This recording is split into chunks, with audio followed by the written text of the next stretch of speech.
अस्सलाम वालेकुम नाजरीन, मैं हूँ आपका होस्ट अजय इकराम राठौर। आप देख रहे हैं एक्शन न्यूज।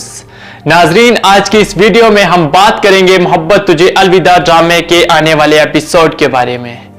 नाजरीन, आने वाली एपिसोड में आप देखेंगे कि उल्फत अपनी पिछली जिंदगी के बारे में इस कदर सोचती है कि वो जहनी दबाव का शिकार हो जाती है, यहां तक कि उसे साइकियाट्रिस्ट के पास भी जाना पड़ जाता है।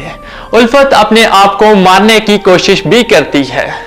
वो अपने पुराने दिनों को याद करती है कि किस तरह वो हंसी खुशी जिंदगी गुजार रहे थे, लेकिन शफक की वजह से उसकी हंसती बसती जिंदगी बर्बाद हो गई। नाजरीन, वो ये सोचती है कि सब कुछ उसी की वजह से हुआ है और सजा भी उसे ही मिलनी चाहिए। नाजरीन, उल्फत जिंदगी और मौत की जंग लड़ रही होती है। शहान भी बहुत परेशान होता है और दूसरी जानिब शफक शहान से कहती है कि जिस तरह से तुमने मेरी जान बचाई, इसी तरह तुम उल्फत की जान भी बचा लोगे। नाजरीन, और शफक शहान से कहती है और मुझे यकीन है कि उल्फत बिल्कुल ठीक हो जाएगी। शहान सोचता है कि उल्फत को तो अब दौलत का कोई लालच नहीं रहा, वो अपने किए पर बहुत पछता रही है।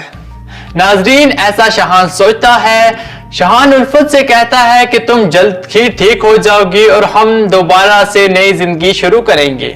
नाजरीन, ये सुनकर शफक भी हैरान हो जाती है कि शहान अब भी उल्फत का ही ख्याल करता है। उस वक्त शफक खुद ही कोई फैसला लेने का सोचती है। नाजरीन, आपके ख्याल में शफक क्या फैसला लेने वाली है? क्या वो शहान की जिंदगी से दूर चली जाएगी या फिर उल्फत अपनी जान की बाजी हार जाएगी?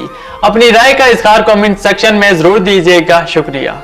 नाजरीन, एक्शन न्यूज पर डेली की बुनियाद पर वीडियोस अपलोड होती हैं। एक्शन न्यूज वाहिद यूट्यूब पर ऐसा चैनल है जो अपने नाजरीन के लिए उनके पसंदीदा ड्रामे, फिल्मों के एडवांस रिव्यूज, प्रोमोज और ट्रेलर सबसे पहले अपने नाजरीन के लिए लाता है।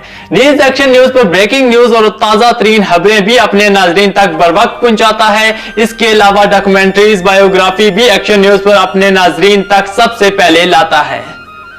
इसी तरह की और मजीद ऐसी वीडियोस के लिए हमारे चैनल को सब्सक्राइब करें और बेल आइकन को प्रेस करें ताकि हमारी आने वाली तमाम वीडियो सबसे पहले आप तक पहुंच सकें।